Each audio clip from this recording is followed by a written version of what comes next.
good morning there. You're watching QTV this morning, and I am Jenna Bosonko. It's good to be back, and we hope that you had an amazing weekend and looking forward to an exciting week. And I'm here with my co-host, Mr. Momodumboj. Thank you so much for joining us. You seem very energetic this morning. I don't know if there's a, special thing attached to it, but mom. Look energetic na yeah, you don't it's just one of those random days. Days, that's it. So no, nothing particular. Had a restful weekend, so that was good. So that's it. The start of the week, you have a lot of stuff to do, ahead of you. So it's a good way. Yeah. Thank God. I feel energetic. A lot Thank of God people for that. hate. Do you like Mondays at all? Well, with me, it doesn't matter. It just depends on what's on my mind. Okay.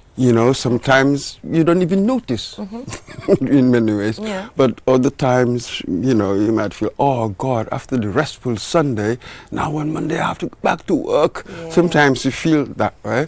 But other times you look forward to going to work Sometimes because there's something exciting there's to do. just something, drawing your attention So to coming. it just depends. Yeah, It depends, it's just isn't like it? this week. The whole of last week I was not on this morning. So I kind of missed, this morning, and I was looking forward to today's episode, just to catch up and, Absolutely. feel the vibe again. And where's your regular? Your regular co-host, Mr. Balder. Oh, yeah, he's on leave, but he should resume at around on the 3rd, if everything goes well. I think he's in Basse. So I don't know if he's watching right now, but he sent a message and said, actually, who said I'm not famous? He said, who said I'm not famous? I'm very famous.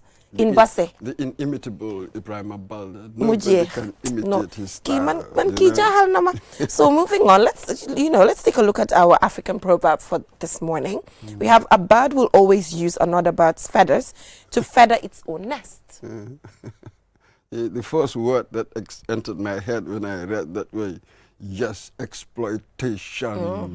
That a bird will always use another bird's feathers to feather its own nest. Yes, that's what we tend to do, isn't it?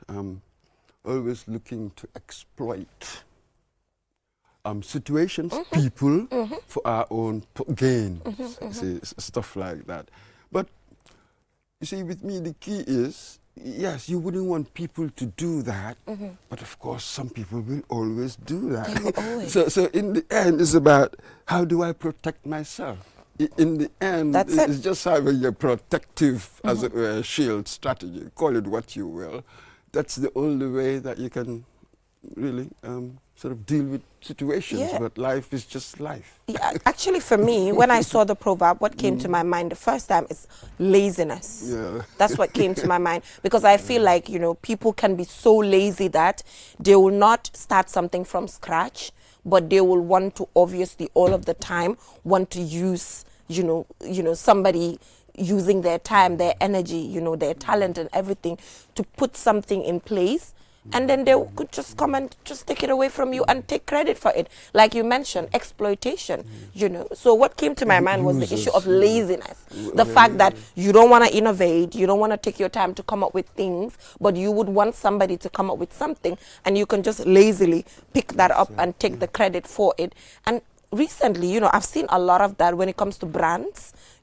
Somebody starts something, either a brand name or a business idea, or just something special. So what you said is very important. The goal is to protect yourself, protect what you worked hard for, protect your space, protect your idea.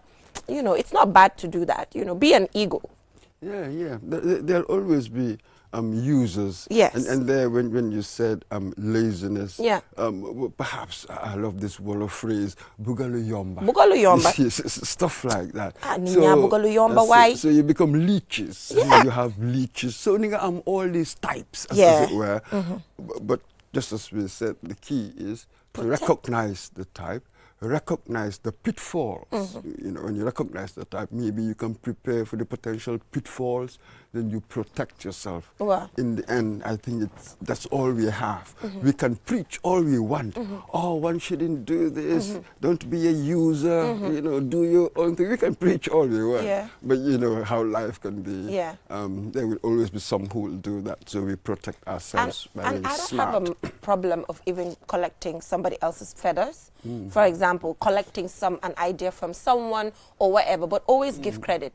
Always say, I am doing this because this person started this.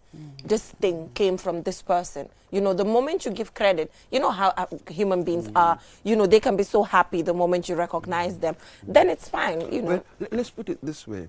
Perhaps where you are formally, perhaps, required to give credit, you know, as in your writing, Yes. you cannot plagiarize. You can't. So you have to attribute, Yes. that sort of thing. Where you are formally required, really, to give credit, do so. Yeah, let me just put But it morally, that way. But because you can, in other areas, come on, we are all stealing ideas. I agree. You know what I mean? In books, I agree. whenever we read lots True. of books, you're getting ideas. Yes. So that's why I said, let's just restrict it to what the formal requirement might be. Wherever I'm formally required to give credit, I will do so. Okay, for me, I feel like there's also a moral responsibility. There's a formal responsibility, but there's certain things that you also take from people. You have a moral obligation to recognize those people and say, hey, you know, thumbs up to this individual. You know, I took this, or I'm doing this because this person started this. You know, that's okay. That's just your conscience. And I think, you know, we should be guided by that. I understand your point entirely. Okay. It's just that I'm a bit weak on the moral aspect. I get it. I get it. Yes. So we're just going to, we have Mar Nyang in the studio, who is our newspaper review guest. So I don't know if we're just going to go for a short break and then we will just invite him on board. And then we could just go for a short break, and then we can have Mar come. And the moment Mar comes, we also have Duncan Lukoy from Kenya, who is a journalist in Kenya, and he'll be talking to us about the finance bill that the president of Kenya, William Ruto, declined to sign because of protest. We'll be right back. Looking for the perfect place to promote your product or place your advert? Look no further than QTV. We are the premier destination for businesses looking to connect with Gambian audiences and beyond. At QTV, we offer a variety of advertising solutions to suit your needs and budget. With our diverse range of programming, you can be sure that your ad will reach a broad and engaged audience. From our popular news broadcast to our exciting music and entertainment programming, QTV has something for everyone. QTV, the premier destination for advertising in the Gambia. Contact us today and let us help you reach your audience.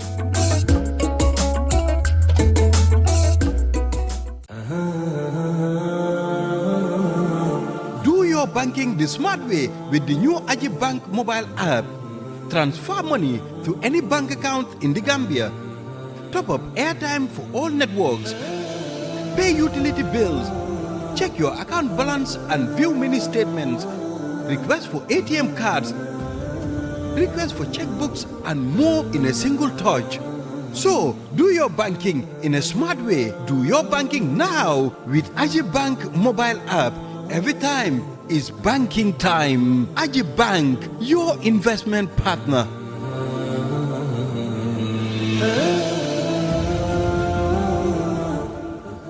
The future is now with QCell's 5G network. Experience speeds like never before with our new 5G Rocket Fixed Internet plan. Get speeds from 10 Mbps to 100 Mbps. Your 5G-enabled devices. Walk into QCell headquarters to get one of our 5G routers and experience the true feeling of 5G. Only with QCell. QCell brings you the future. Tech, innovation, incredible speed. The future is now. For more information, call our customer care on 111. QCell, Sunyapus. We innovate, others follow. Terms and conditions apply.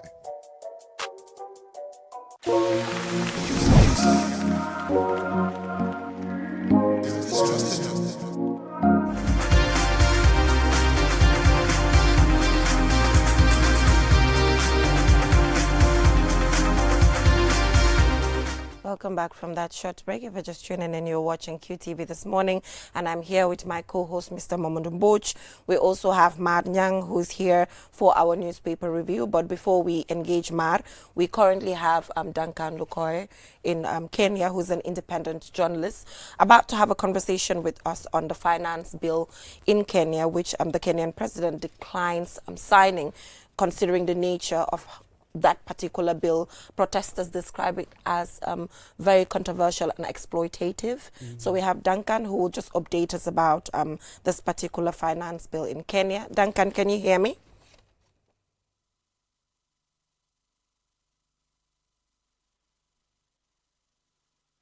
Duncan, can you hear me? Thank you so much for joining us on the program. Yes, I can hear you, Jennifer. Thank you so much for joining us. And while I was observing the situation in Kenya, I saw that you were part of, those journalists who are in the forefront, not just in the newsroom or reporting, but also on the streets physically. So can you just take us through why protesters feel that this particular finance bill is exploitative, and what areas the bill was going to affect when it comes to the cost of living and all of that? Right. So what we had is a finance bill that was being shoved down people's throats. It was exploitative in the sense that the finance bill was meant to is an additional 340 billion Kenya shillings. So what that would mean essentially was that the cost of living was going to skyrocket. So in great detail, what exactly was happening is that the finance bill was proposing increase in a number of taxes, particularly the VAT, income tax. They had proposed increase in excise duty, and they had introduced a new tax called eco levy, and we had also a new tax that was also introduced, which was never there before, called motor vehicle tax. So when you add all these together, coupled up with the cost of living that Kenyans were grappling with, it would have, in essence, made the cost of living unbearable in the country. And that's what made Kenyans go to the streets to protest, to ask the politicians and the members of parliament in particular not to assent, or rather to pass that bill. Yes, so before Mr. Mboch comes in, when I watched the press conference by the Kenyan President William Ruto, he talked about the fact that the reason why the parliament voted and the reason why his government proposed this finance bill is because there were specific development that he wanted to see in Kenya. For example, to ensure that, education was taken to the next level by ensuring the availability of teachers and just other, developmental, agendas that his government put in place and required that taxes needed to rise to finance these things. So what do you have to say in relation to that? The fact that he argued it is for the development of Kenya. That's very interesting, given that he has been leading a government where his own officers have been flaunting lavish lifestyle, so to say, at the expense of ordinary Kenyans.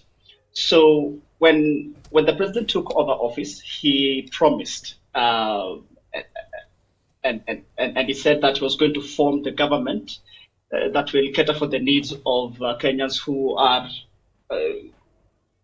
at the lower cadre, but that hasn't been the case. So what we've been seeing is extravagance in government. At the expense of Kenyans, at the expense of poor Kenyans, at the expense of Kenyans who are trying to basically just earn a living. And so his argument of trying to say that he's raising taxes so that he can bring about development doesn't hold water, and that is the essence why Kenyans went to the streets, because they feel like the president, together with the other politicians, cannot live a lavish lifestyle, plunder public resources, but at the same time come back to the same citizens and ask them to live within their means. They felt a bit insulted. So in essence, what the citizens are saying is that if we can have some bit of austerity measures within the government, then it's possible to actually have money that can be directed to development. Okay. Mr. Mbuch? Yes, Mr. Lukoye, good morning. Good morning, sir. Yes, and what struck me was just day before he sent that piece of legislation back to the parliament, he was so bullish, almost threatening. And then the day after, he came out with the people have spoken. I wonder what changed his mind. Do you have any idea? Yes. A couple of things would come to my mind. So the events that happened last week were gruesome. Never happened before in this country. And I think that what we saw is what would happen if you don't contain public rage. So this protest started sometime last week, and they kept on culminating. They were very peaceful protests. The whole point basically was just to push legislators not to pass this bill in parliament.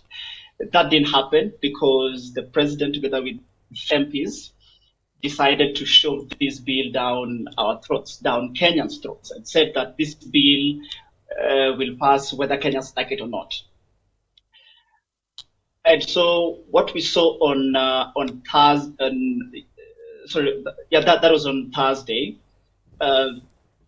It was since that, like I said, that we've never seen before. And when he released that statement,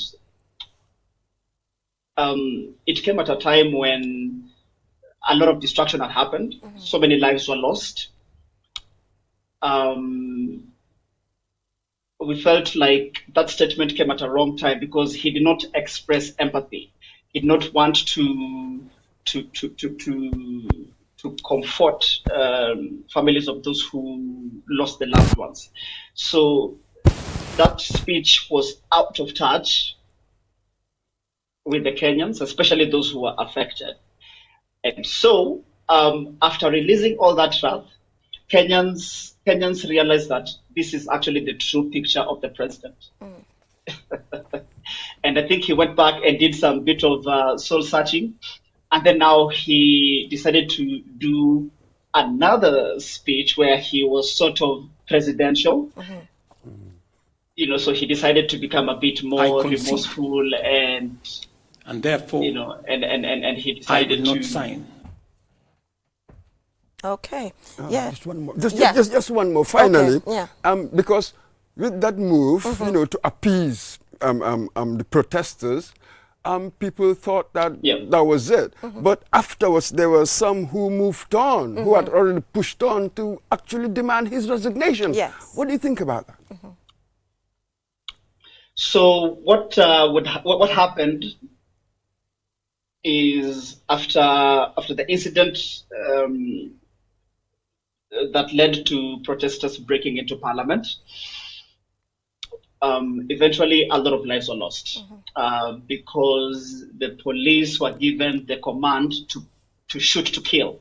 So quite a number of protesters, innocent protesters, were shot while they were unarmed.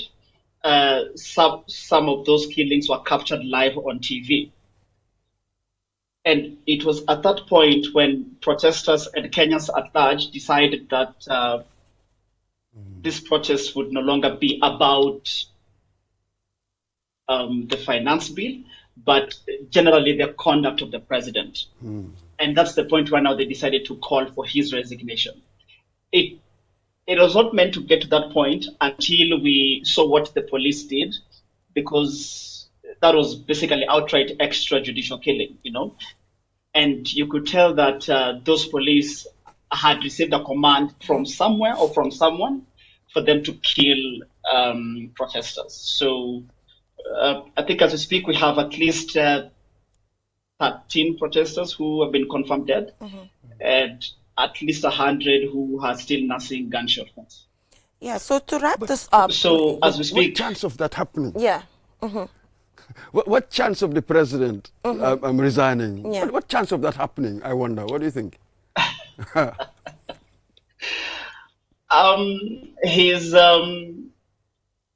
He's a very adamant human being, and it may take a bit more pressure for him to cow and resign. He did a roundtable interview last night, which actually just made the entire situation a bit worse. But you could tell from his undertones that he's not ready and he's not willing to relinquish power. But that has angered the protesters and citizens even further, so much so that we have planned protests tomorrow and Thursday. Yeah, so just to wrap this up, the president, part of his speech during the press conference, he proposed that the government will now, at this point, cut down, on expenditure, from different branches of government, including the presidency. And you talked about, the lavish way that they've been spending and all of that. So what does this mean to Kenyans at this point in time, that he's proposing to stop that at a point when you were just from the streets? What does that tell you? It means absolutely nothing to Kenyans, because he's known to saying one thing and then doing the other. So Kenyans don't trust him. They've branded him a liar. They've branded him a president who doesn't keep his word. And so when he mentioned yesterday that he was going to apply austerity measures in his government, the majority of the citizens were like, that's not going to happen, because we are used to that kind of narrative where he would say this and he would not act that particular action. As we speak right now, it is not like he did not know that he has officers within his government who live a lavish lifestyle. So he knew all this while. It did not take he was not supposed to wait for that particular interview for him to crack the whip or to fire those MPs or government officers, So I think nothing really is going to happen, and the citizens and Kenyans at large were not moved by the fact that he said that he's going to cut down on government spending. But thank you so much for joining us on the program, giving us an update on the finance bill. And be careful, because you talked about the fact that you have a protest tomorrow. So we hope that it will be a peaceful protest. And the president talked about that there will be no extrajudicial killings again, and we hope that as well. But thank you so much for joining us on the program, and looking forward to catching up on another thing happening in Kenya. Thank you so much for having me. All right, thank you.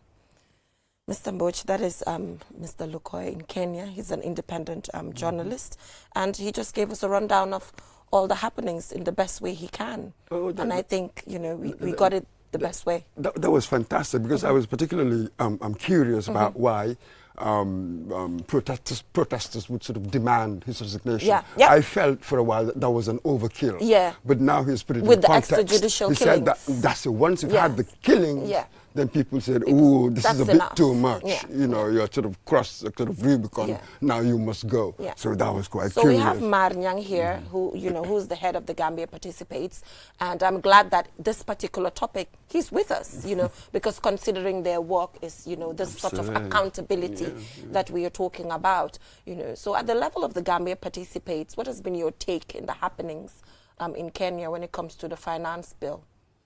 Well, we have been following this particular issue in Kenya, and it is something else that was inherited by the Ruto government, because Ruto came into power 2 years ago.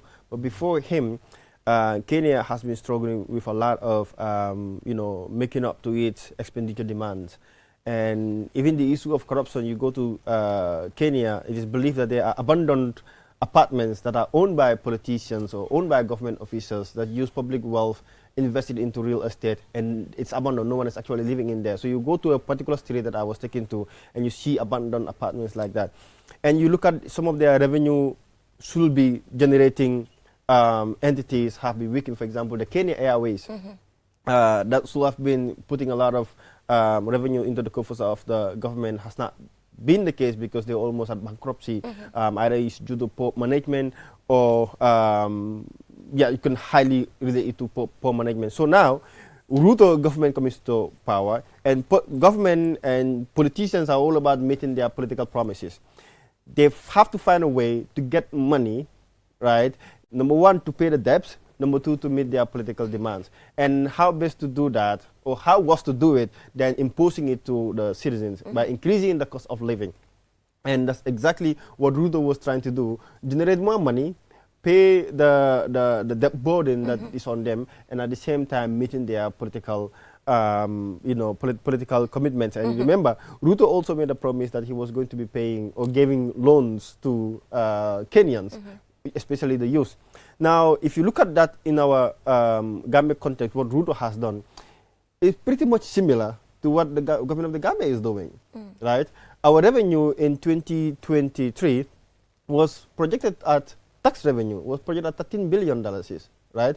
It has increased to $17.2 billion, right, for 2024. What does that mean? The government, including the GRA, is imposing taxes on people in order to increase revenue. Like water bottle that used to be $130 or $40 now is about $150 to $175.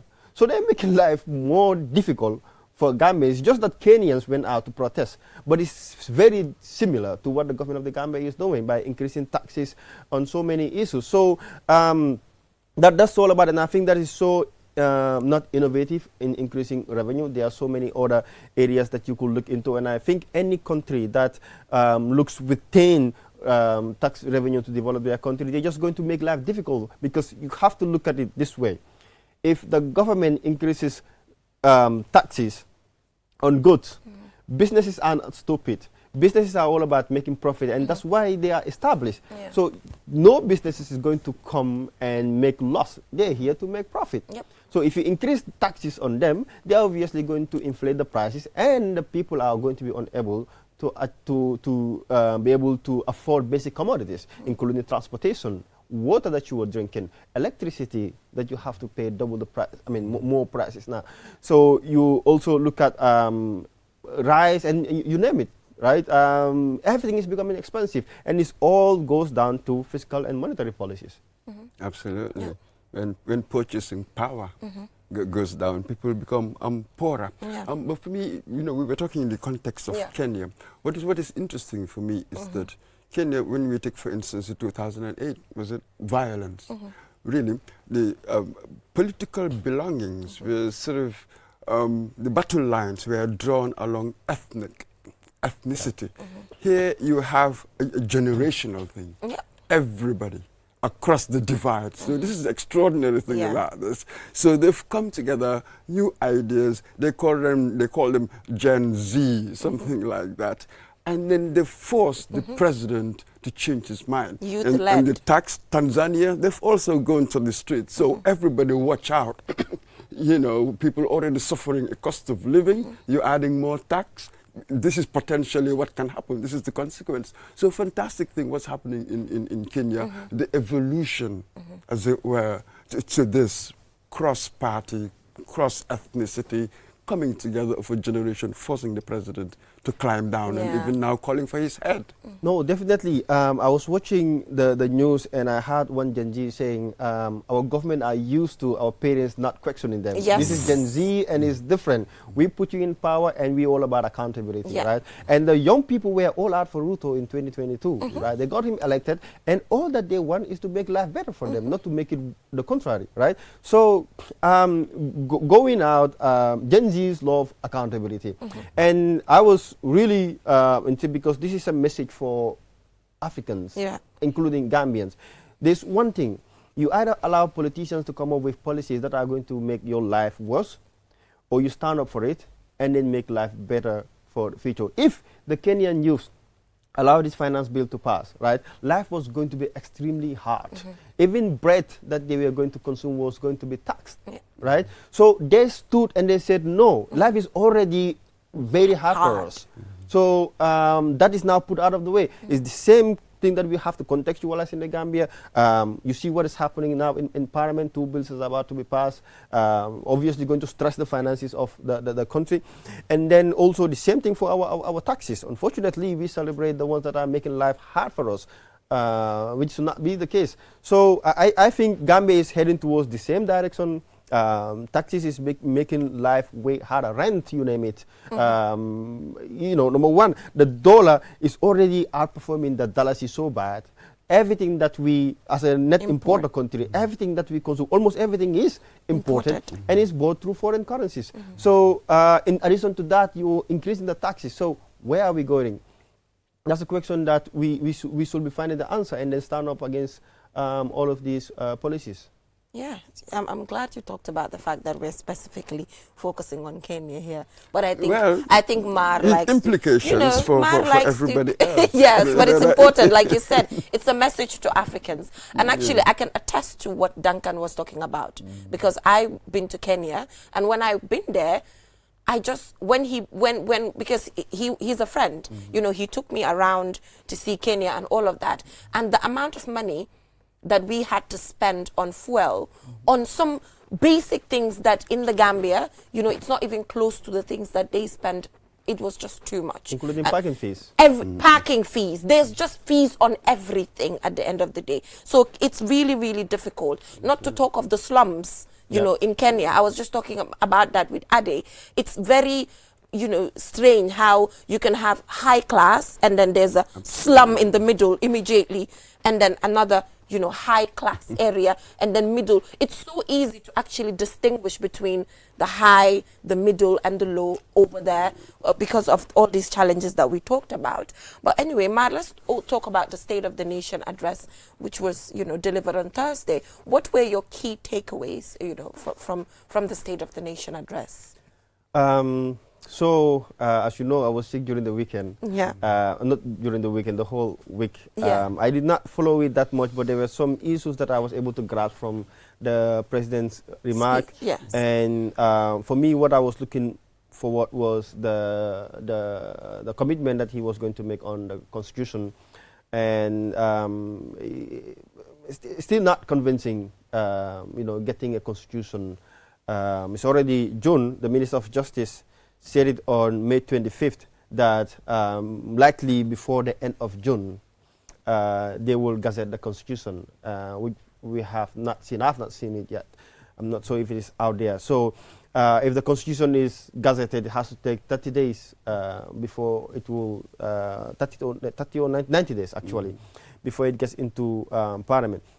So that is not done. And still now, the conversation on the constitutional reform is ongoing, and the government is having their indoor conversation and consultation within themselves. But the public, to whom the constitution is going to govern, do not know what type of constitution that the government is going to bring, right? So there is a little bit lack of transparency in that case. The issue of the high cost of living that we're already discussing here, I think is something else that the president should have really touched and talk about measures that they're going to be taken in reducing the high cost of living, including medications, especially in private hospitals. And it's important for us to mention that nowadays ordinary citizens that could not afford private medical bills will do whatever it takes to find money and go to private hospitals than going to public hospitals, right? And the amount of money they have to pay for to cover those bills is unbelievable. Rental is also another hot issue in the country that is not being addressed. Land grabbing, right? Recently we heard about the case in Nyanija.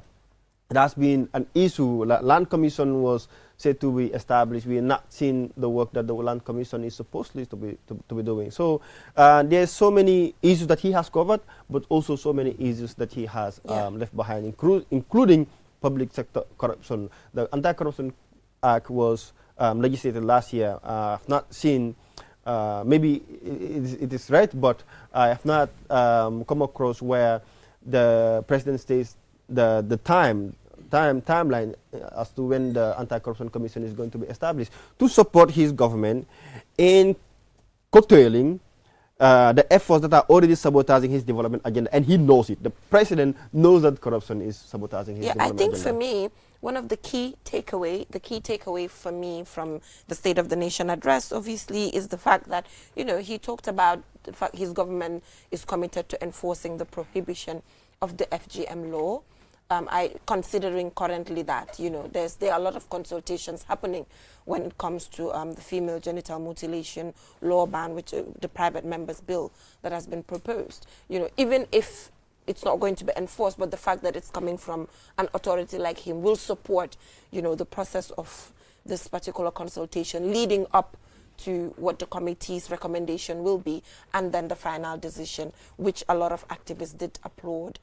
I think that was my key takeaway. What was yours? For me, when I look at the issues, the problems that we face, and then you think of what the executive, the latitude the executive has to work, I'm like, wow, for a nation where we essentially import the inflation. There isn't really much that you can do. It's only monetary policy, that's what the central bank governor does.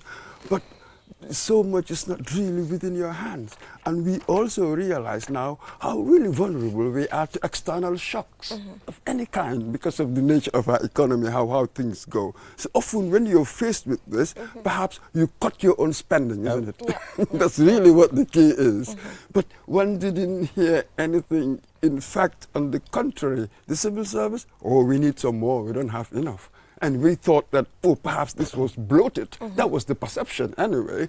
But we were put right in and said, bloated? God, we haven't got enough. We are lean, as it were. So for me, I'm like, we'll see how things pan out. But you face a formidable situation here, and some of these statistics are really not nice. When we take poverty level, what was it, 2020, 53%, something like that. Food price inflation high, 2022, 22%. I read something like that. Some of these key indicators, when you look at per capita income, it's not really that high. You can talk about GDP growth, fine, 5.3%, granted. But what about per capita income, the factor, the really measuring factor of individuals? It never goes that high. So I don't think we've come up with the radical, as it were, structures that in addition to that, there's a report from the UNDP that touch a little bit on what you were saying, especially when it comes to human development, right? It could be stated that the GDP is high, but the UNDP reported that human development has been stagnant over the past 2 years, and Gambia is only 19 better than 19 countries out of 174 countries. So we are doing very bad in terms of human development, and it all goes down to obviously the fiscal and monetary policies of the government of the Gambia. Yeah. So Matt, you talked about corruption at the level of state-owned enterprises. You know, we have the SOE Commission, you know, which started its activities with NAWEC, where they assessed, you know, NAWEC and found out that, you know, they're not meeting, you know, their performance targets. So how about that? At least it's also fair to say there's a commission put in place to ensure that these organizations are also put to check, starting with NAWEC, and then they'll be moving to other state-owned enterprises as well. So with NAWEC, there's a 5%, you know, penalty on, you know, salaries of staff. But the question is, do you also think that penalty is fair enough? Is it good enough? You know, I think they modified it a bit. They did already. I think They I think did. afterwards Okay. they changed I'm not it. okay. I read something like that. When I when read was that? something like that. It said, oh, only senior management. Yeah. I read So something. that has Yeah. been made clear already. Yeah. Yes, When, yes. like last week. Yeah. Well, in the papers. Yeah, it at was some last point. week. Okay, that was last week. Yeah. But generally, okay, for senior management, I think that's fair enough because at least they make the decisions. But is that the only thing that has to be used to ensure that, you know, these changes happen? Just that 5% penalty? It's tricky. It's a sanction for not doing well, and you know it has its pros and cons, right? The cons are that you know it might demotivate the ones that are responsible, and they might actually go out and look for another job. The another cons is there are perhaps senior management officers that perhaps are not going to be entirely responsible for the underperformance of NAWEC, so they're going to feel the hit. Now, the cons are that, or the pros are that, number one, it's actually going to put them on their toes to do better in order to make sure that their salary is not cut off. Number two, if they perform, if they do better, the public obviously get to have a better water and electricity service. And we have to also react to what the president said. I think he in his State of the Nation address, he mentioned that about 90% of the population have access to water. Now, there's a difference between water connectivity and access to water. There are those that are connected to NAWEC. We don't have to go far. We just have to look at Dipakunda here. They are connected to NAWEC, but they hardly have water. So it's not about connectivity, but 24-hour uninterrupted quality water supply, right? That's one of the things that we should be looking at. So I also learned on the papers as well, was it last week, that Social Security has also, you know, been awarded for performing well in their performance audit report, and they're going to be receiving bonuses. Well, I don't know what indicators, maybe it's the audit report. I personally requested for my staff's, you know, Social Security account statements. It took me over 3 months to get it. It was just last year. So, you know, I don't know what metrics, what key indicators are they looking at to measure Social Security. Is it revenue performance? If they are doing well on that, I was just listening to Peter Gomez, and he said it's not automatic. He said it is actually automatic. If you know the number of people that are in the government and also in the workforce, that are subscribed to Social Security, you know, payments, so you can automatically project how much you're going to be. So it's just a matter of enforcing, right? Maybe at enforcement level they're doing well in getting those funds, but then also let's look at the other side of the spectrum. Whether the ones that are entitled for their pensions are getting their pensions on time when they're requesting, because the experience has been, it has been taking forever before they can actually get their entitlements. So I think we have 2 or 1 minute to go, but I think it is important that we also touch on the issue of the kush, you know, because recently we've seen a surge of, you know, the number of people actually dying and the use of it. And then we've also seen at the level of Dilik a lot of arrests happening when it comes to drugs. I'm not sure if it's because of the kush they're trying to, you know, enforce more. But what's your take on the fact that there are cases every single day? You know, if anything happens, we blame the government for it. But this is also a personal responsibility. People really should not take intoxicants that will cost their lives, right? People should actually dissociate themselves with it. The coups, there are several reports online and on the news that it has taken lives. But yet still people still going ahead and taking these deadly drugs. But I also believe that yes, the drug law enforcers should actually do more in closing the doors at our borders, which allows the importation of these deadly drugs. During the time of Jammeh, when he waged operations on wheat, right? If you're caught selling wheat, even not in taking it, you are going to be imprisoned for 3 years, and then there are sorties that you have to put before you could actually be let out. So I think we could actually have a more proactive approach towards curtailing the spread of Kush, because most of our promising young people have succumbed to it, right? And I think the governments will do more, but more importantly as well, civil society should be going out and talking to the young people and understand why. Just recently, I saw one report done by Babukan Manka I saw that one guy who went to the back way, presumably dead, and later on obviously came back and get himself into this Kush issue, and his life was taken. So we also need to understand what pushes our youth to this. Do it have to do with our environment that we are looking? Is life becoming so unbearable for them that they have to die instead of experiencing what the country is actually going through? But thank you so much, Mar, for joining us on the program. It's always good to have you here. And considering that we were discussing the finance bill with Mr. Lukoy, and then obviously with the work that you do at Gambia Participate directly translates to that is a good thing. So, Mr. Mboch, we will just go for a short break. And when we come back, we'll be taking a look at saltwater intrusion and how it has afflicted 8 communities in Badibu in the North Bank region, and they are rapidly losing their rice fields as well as flora as a result. Mamadou Gajaga visited, several of these communities to actually assess the impact of this saltwater intrusion. So we'll just go for a short break, and when we come back, we'll be joined by Mamadou Gajaga as well as a representative from one of these communities. We'll be right back. Do your banking the smart way with the new Aji Bank mobile app. Transfer money to any bank account in the Gambia. Top up airtime for all networks. Pay utility bills. Check your account balance and view mini statements. Request for ATM cards.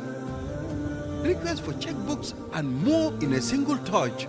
So, do your banking in a smart way. Do your banking now with Aji Bank mobile app. Every time is banking time. Aji Bank, your investment partner.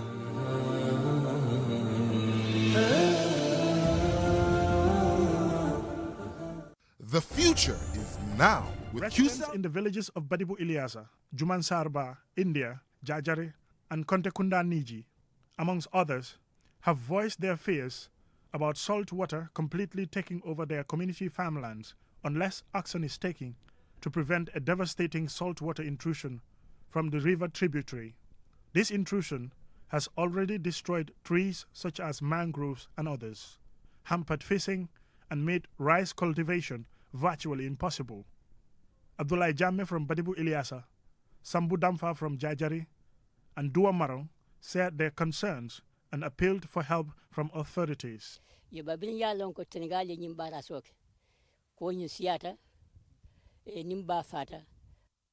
Since Senegal did a barrier to their side of the river tributary, saltwater intrusion began destroying plants locally called jungo and jamalo and fields.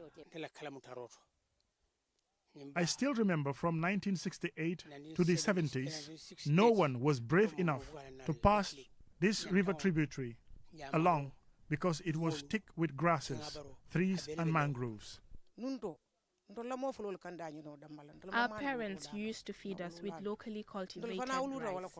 We continued the same trend, but years went by and salt water started destroying our rice fields. We seek help from institutions, government and individuals so we can get back our source of livelihood. This once used to be a thriving farming community, especially when it comes to rice cultivation. But today, they are in desperate need for rescue to be able to go back to their farmlands because saltwater intrusion has destroyed one of their livelihoods. 6 years ago, I joined Mama Tamba Jammeh, a conservationist and farmer, on mangrove restorations and growing other trees. saltwater intrusion has caused salinity, destroying mangroves and other plants. Tambajame raised concern. 2 weeks back, when I came here, I was definitely shocked because I've seen that the salt intrusion is coming in a high gear. So some of the mangroves that have been transplanted are even been affected. Yusufa Jame, a youth from the community now living in the diaspora and here on a visit, says livelihoods are at stake and appealed for support before it gets worse by affecting drinking water for decades to come. Today, when we went deep into the wetlands, to hear them say how the place used to be and how it is now, and how it is affecting them, how it's affecting the youths, and the fear of it might intrude into their drinking water is quite scary for them. And that is something that they're asking for the authorities to step up and help where they can so they can stop the... Reacting to the saltwater intrusion affecting farmlands, Demba Sabali, on QTV's State of Affairs program, says the government will work on mitigating mechanisms. Working to introduce salt-tolerant rice varieties. And we are working with ICB, that is the International Center for Biosaline Agriculture. They are based out in the UAE. These are highly specialized institutions only on crops that thrive and survive and do very well in saline ecology. Saltwater intrusion occurs when storm surges or high tides overtop areas low in elevation. It also occurs when saltwater infiltrates freshwater aquifers.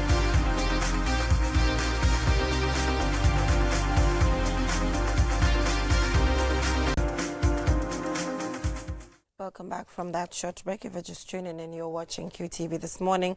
Mr. Mboch, we've all seen, the unfortunate situation in these 8 different communities in Badibu in the North Bank region where Momodu Gajaga actually visited, and it's very disheartening to see that these women are losing their rice fields as well as their flora. So Momodu Gajaga, thank you so much for joining us for this interview. But before you engage your guests, I just wanted to ask, because you, in this particular report, you talked about the fact that you visited this particular area before and actually participated in the mangrove restoration process. So when you went back there, what was the feeling, even before talking to anyone and just observing the surrounding? What thoughts actually came to your mind, considering you directly participated? Yeah, I was shocked when I saw the mangroves which were restored some 6 years ago, now close to 7 years ago, when I joined a team of conservationists and agriculturalists who went there. It was against this backdrop of saltwater intrusion, that those mangroves were restored. But 6 years later, we realized that almost half or 3/4 of the mangroves have been completely destroyed. They are trying another restoration, but it seems that is not the solution. Well, there are some trees which were grown at the time, eucalyptus tree. Those ones survived, but the mangroves couldn't survive because of the salt water. So there's massive destruction around that end when it comes to, like I mentioned in the story, the livelihoods of people. Also, for the women, the rice fields, rice cultivation is hugely something popular in these particular communities. So gradually they're losing their farmlands, and they have this fear factor that it might go into the gardens, and eventually years later, maybe decades to come, it might affect drinking water, which is going to be really devastating. All right. So you can engage your guest to whom you visited his community in Badibu in the North Bank region. Yes, that's good. The guest is Lamin Jame. He's the public relations officer. They have an association. So the association are doing everything possible to come together and see how they can help these communities. Actually, it's 8 communities in the North Bank region, Badibu area. So these communities have been affected by this. Basically, Mr. Jame, nada num Badibule ning lokun tambila safo Wednesday ha sa lokum fula sile ka ajibe ko jio e tinyaro minke ba bolong aning wo dandangol la safo Badibu bring Elias anyol Juman Sarba anyol anin satel isafo mole drong ning ko la in tinyaro ning ay msafo dal atinyaro nyin asembe ma be nyaadile. Okay, baraka baga mamalu. Program kuman ni yambi kanyin nganye kweksonola. Akiranya konda na kubali. Bale sain de mediam kamena wala mu sate sey mediam ka wala tola jang. Bade nga wala represent pour kana mabe jang. Kana diam wala tola. Comme ça start no nyamen ko nyin nata nyamen wala ma nyinti ko nyi sate sey o ka fo nu njeyne bi janker. But sain ko wala falimo kamale ka fo jeyne kacha word. Jama ya faham wala nyama say par jamnu bi janker let.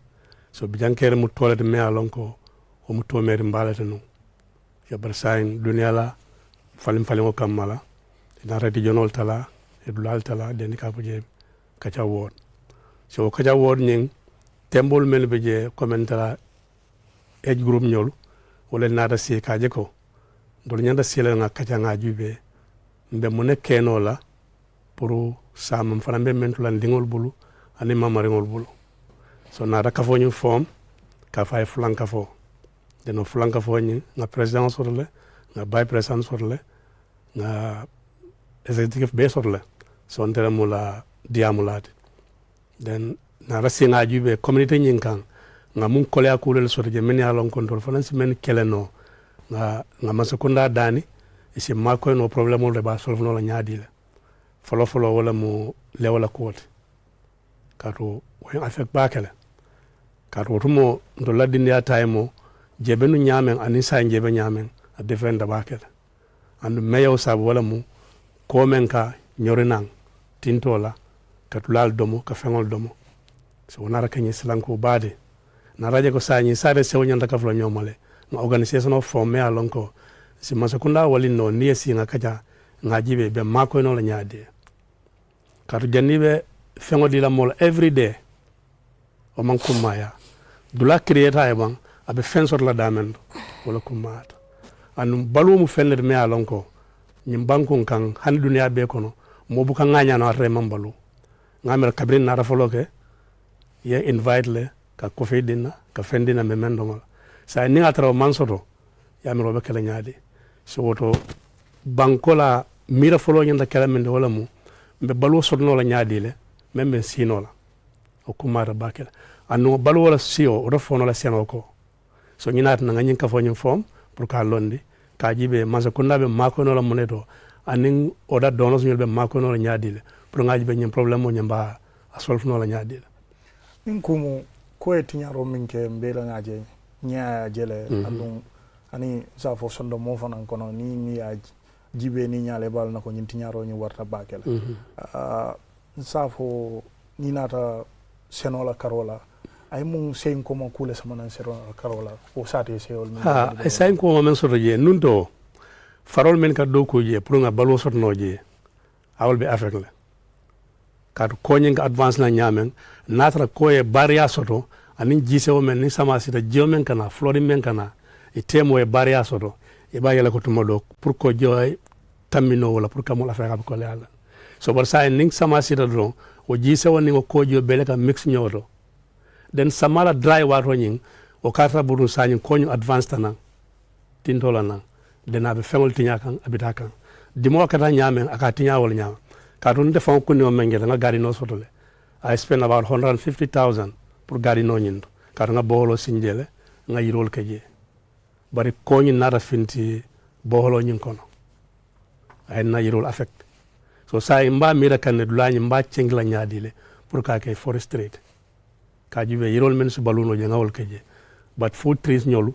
ngawol bonde je bayre wol man survive no je because of dulani na salt nyin na kenya nyin ay soil nyin kenya men so kamala ay affect nyamen ay nyondo affect wol nyaam do fana affect wol nyaam den nameta dimo kata nyamen halina drinke water nyala bitaje even campo men nga start pour ka aloje campo nyin fon nameta ba affect la so nyina mun na korea bundadi ginat na me kumbo kan dunia e pour si mako no nyamen kam mako bariato baria me ya lonko abe konyin stop nola atitala ka wajabe bak man sakunda la ku kala mutala bang al nene diamute ne ka foy ko ko le ko min kon wel ka foy mbiri ngalo nalo mamme bak cause nyaja mantari apurka fra masa ko nama follow fengo ferende rules and regulation la solo yenda tamala min banko kan andum jamulu wa banko let fengo feng iba talale silo ya la nyama ya la wa nyama so wala na man hawje pour ka kube ko to ke bari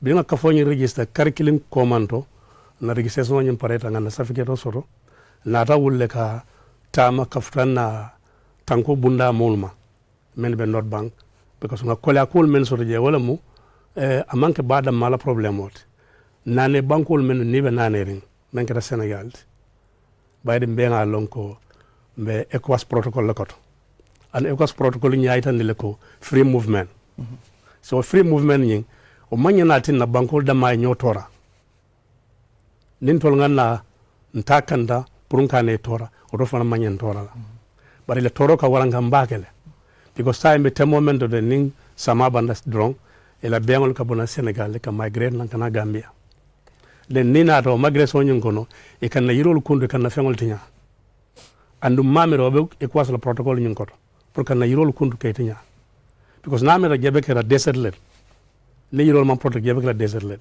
so fana mun na worry to back andu manya na tala o mol no mo wulo kono kata attaque je me alon ko ne loi manta ga mem loi bangolet so kamala ngam fa maintain ngam fa control ngaje ko fol lafta men nga soto narna la sécurité lia ni sojerol kajata le ni polisol kajata ni immigration kajata bari advice men na wala mu indiko albitala to the governor's office because governor's office ye tax force to ye me alonko o tax force ni wala marta banko la ko bela ni not bank ya then narna boje ndara governor ya voda fana manaka kajata leg fa governor member je sign den sedikan na kajara nata kontane bake kafoni na kola ana fangi sai me menkela mbita makanin nat mbe mbito commande lale mbe nga ben stakeholder men be badibu ni be commande fengo fe nata ay bulo soto banko la tamani nyato bidun sécurité la karola ban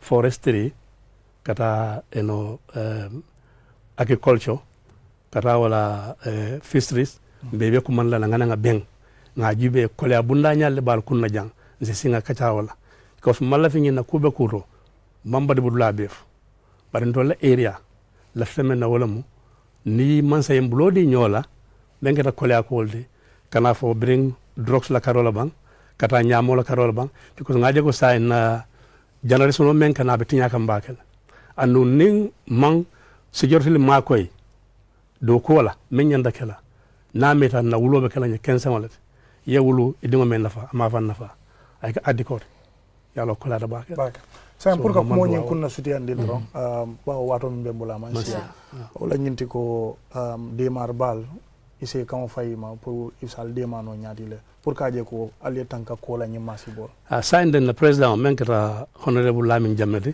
abitala ministry le nyin watol kono pour anis appointment sotno nyamen ka fo nyin se woli kaftema kana la njuro itandila membe kunna although ngalan ko yalon andu ba kata kan fana bari akena nyen fana nyen futele ma kaji ko nyimuna urgent le me alon ko men nirni ngala bakele pour kaji be je abe do kuno la nyaadi le men tankan ni nola sa je balo so sono ya hani ba ko membe caring ay nyul be affect le me alon ko ni atara balo sorota because men ka baje ko kata balo nyaani nola balu nyi me kata wala nyene ko mun kamala ilafta men ne masolo banko kan bara kena nyan ni ayatara balo sono yata to mo lon jigata ko kodol be jewol be talala bol be talala hana mambo fana bara be talala bar balu wala kola yakamala o karna ko kamol dum kodol to manyana menkela han sunyaro jama ka ke kola yala ke dunye nin kola do sunyaro kala baraka bak bali ngol wolom Lamin Jammati atelum diamulati badi bula nyin sate sewol mi alon ko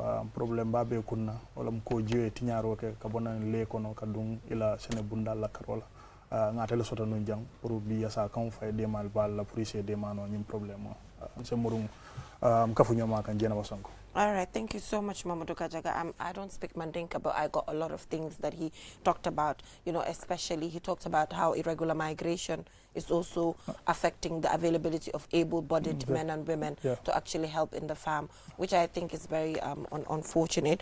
But we're looking forward to an update from you, Mamadou Kajaga, the moment they get to meet, you know, the government to actually talk to them about the situation. And I'm happy that in that particular story, Secretary, the Minister of Agriculture also, brought in his inputs. And I think the Ministry of Environment also have a huge stake in this when it comes to the saltwater intrusion, because it's environmental. So, Mr. Mboch, that is all we have time for with them. So moving on, we will just go for a short break. And when we come back, we will have the UTG Students Association who will be talking to us about the UTG Students Week. I don't know if you remember your days going on Students Weeks. No, it wasn't like You've that. never been to a student? That was I went to university in England. No, I don't mean in Gambia. Sierra Leone, don't I'm Students Week. Different traditions. So don't I'm Students Week.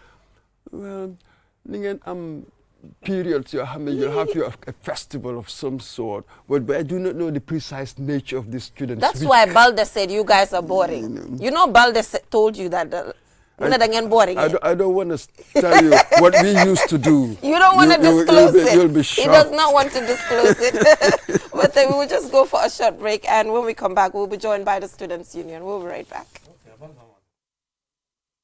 The future is now with QCell's 5G network. Experience speeds like never before with our new 5G Rocket Fixed Internet plan. Get speeds from 10 Mbps to 100 Mbps. Your 5G-enabled devices. Walk into QCell headquarters to get one of our 5G routers and experience the true feeling of 5G. Only with QCell. QCell brings you the future. Tech, innovation, incredible speed. The future is now. For more information, call our customer care on 111. QCell, Sunyapus. We innovate, others follow. Terms and conditions apply.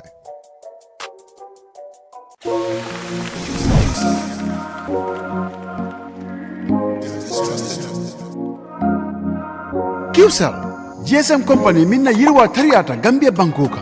QCell la 4G plus network ya banko bela mura. Andung ala internet o tariata sidula saba katambi nyongola. Sound sign yesta 335 # command. Yada di kemuna fang 4G sobe wala. QCell, Gambia la network lanna yaringo.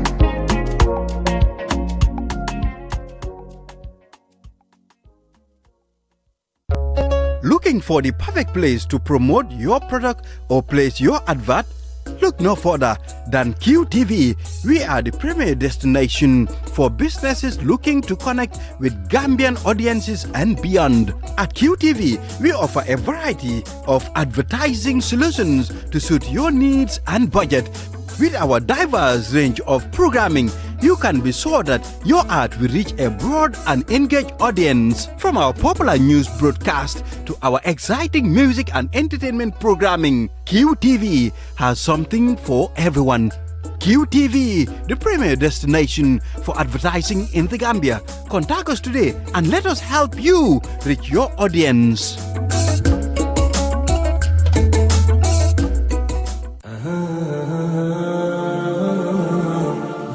Banking the smart way with the new Aji Bank mobile app.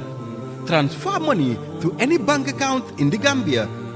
Top up airtime for all networks. Pay utility bills. Check your account balance and view mini statements.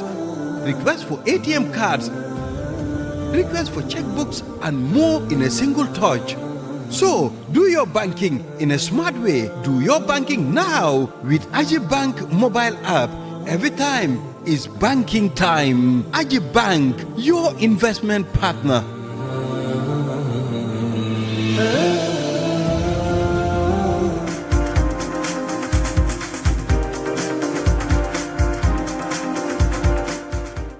All right, welcome back from that short break. If you're just tuning in, you're watching QTV this morning.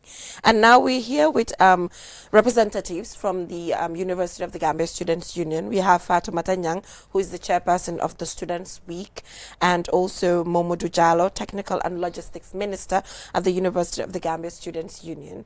So, Mr. Mboch, comme ka yen same time yen amule yow board on them Sierra Leone in school, amule one Students' Week. So it is important for you to learn how we're doing it now.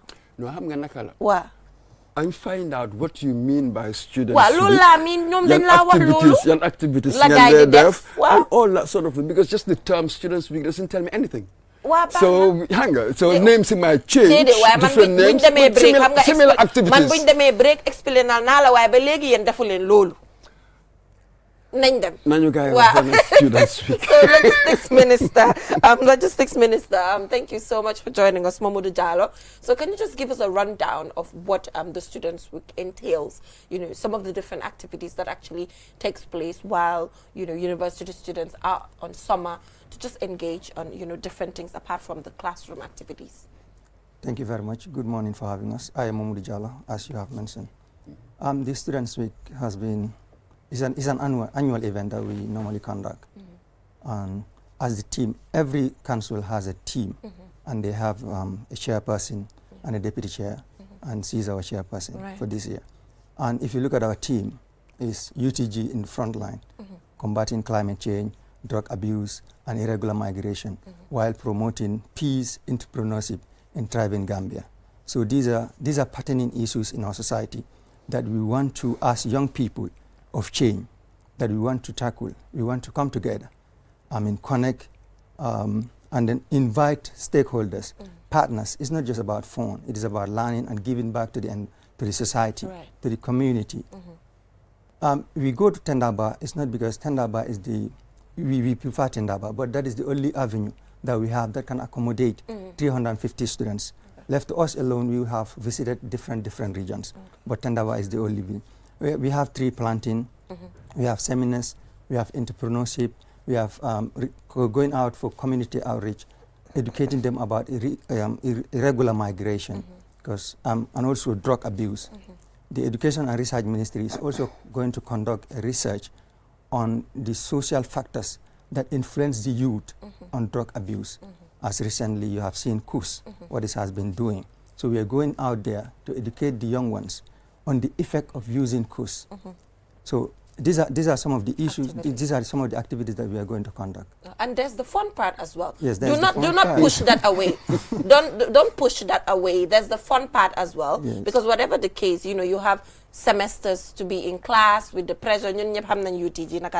So you need, you know, breathing space, and you know, Students Week is also used for that. Let's be honest here. Yes. Am I right? That is very true. Okay, but anyway, Mr. Mboj, I think Students Week have been happening for all these years, you know, since UTG started. So, you know, and there's continuity with it. So it's important that we also understand, you know, what impacts, you know, it has been registering, you know, throughout the years that, you know, Students Week has been organized, because every year there's a theme.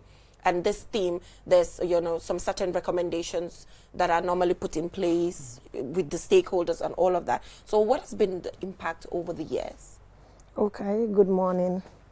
And good morning, viewers. I am Fatma Tanyang, the appointed chairperson of this year's Students Week. As highlighted by the Technical and Logistics Minister, the University of the Gambia Students Union organized this activity annually. As you understand that we are the highest institution as far as the Gambia is concerned. Therefore, it is our responsibility as young people to look at issues that are affecting us and also find solutions and recommendations. This is why we have partners, and when we are done with this activity, we usually write this recommendation to these individuals. Therefore, we partner with different individuals. For example, when it comes to irregular migration, you have GIZ that is engaged in this. You also have IOM. This year, like previous years, we've also talked to them, but in a different style. This time around, we are going to have a Migration and Integration Day, where we will invite returnees and also people that are successful in this country, and then they tell us their path and how they were able to do this.